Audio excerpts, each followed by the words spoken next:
Visual effects plays a really important part of this game in particular, even more so than the last two titles. The characters are more dramatic.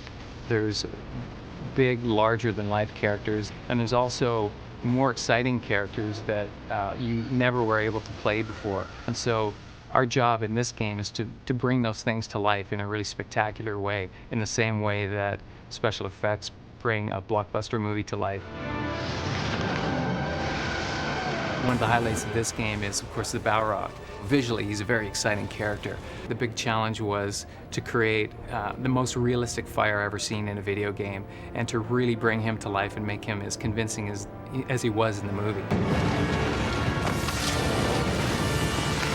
To start off with, I built elements of flame using Maya's fluid dynamics system.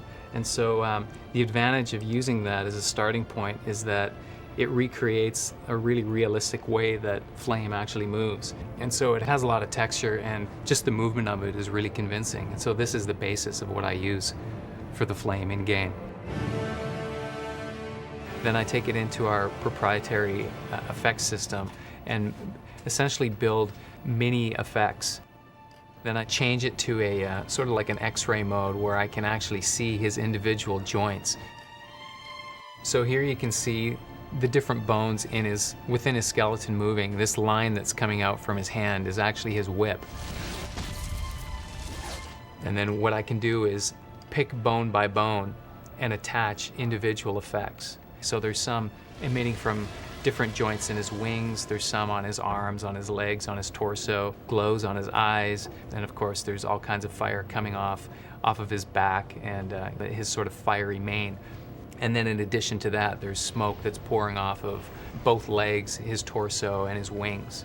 So in total, there's probably 30 different miniature effects systems that all combine to give you the overall look of the Balrog. In previous games that I've worked on, once we start hitting around 2,000 particles, the frame rate starts to drag. We can push between 10 and 20,000 particles before we even begin to impact our frame rate. So that gives us a massive advantage over other games. Typically in a video game, flame is really recognizable as a looping, repeating pattern, and it tends to be really glowy and not very detailed. And so my goal was to make it have a lot of texture and a lot of movement and feel real and fluid and alive and dangerous. And so and I think we've accomplished that on this game.